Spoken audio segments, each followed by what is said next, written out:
General Walsh, in March, I had the opportunity to go to the 139th Airlift Wing of the Missouri National Guard in St. Joseph.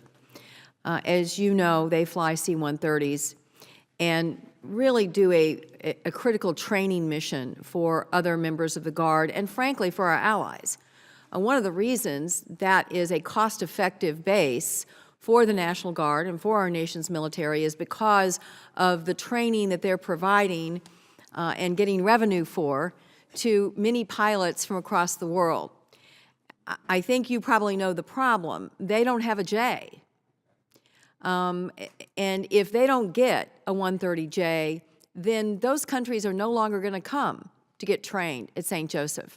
And then all of a sudden, we've got a different problem in terms of that infrastructure that is so vital to the rest of the Guard across the country. I'll never forget when I was in Afghanistan and I got in a C-130 to go up north, and it was I was up in the cockpit area with the pilots, and we were talking about where I was from, and they were two National Guardsmen from Maryland. They said, "Oh, we just came from Rosecrans. We just trained there on this aircraft."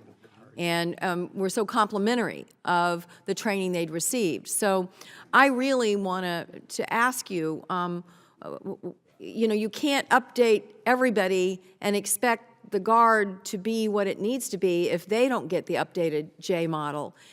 Is it possible that you can figure out a way to get at least one J model to St. Joseph fairly quickly so they can not be in a real problem in terms of their training mission?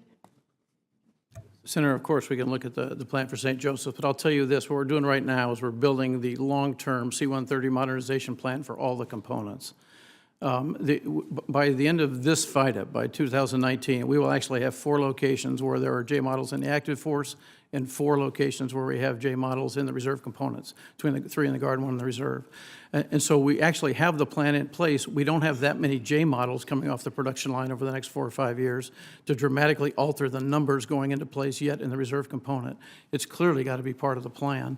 We're putting the whole plan together. We would love to get that done and come brief you and everyone else interested in it. That would be great. And I just know that because of the training mission there for our allies, I would hope that they would be at or near the top of the list in terms of receiving a J model.